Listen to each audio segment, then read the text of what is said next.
నమస్కారం ఘంటారావానికి స్వాగతం. ముందుగా ప్రధాన అంశాలు. సుదీర్ఘంగా కొనసాగుతున్న మంత్రివర్గ సమావేశం. రైతులు డ్వాక్రా మహిళలకు సాయంపై విస్తృత మథనం.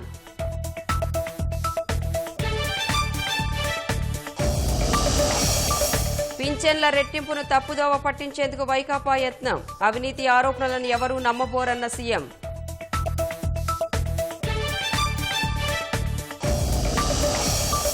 బెజవాడలో ఇరిడియం పేరుతో మోసం. 20 మంది సభ్యుల ముఠా అరెస్ట్.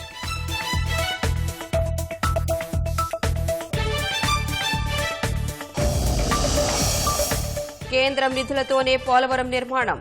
ఆంధ్రపై ఎప్పుడూ వివక్ష చూపలేదన్న గడ్కరీ.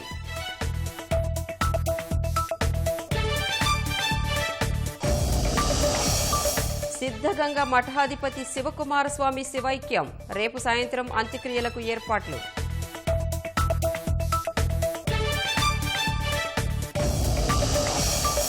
కర్ణాటకలో పడవ మునక 16 మంది దుర్మరణం. గల్లంతైన 8 మంది కోసం గాలింపు.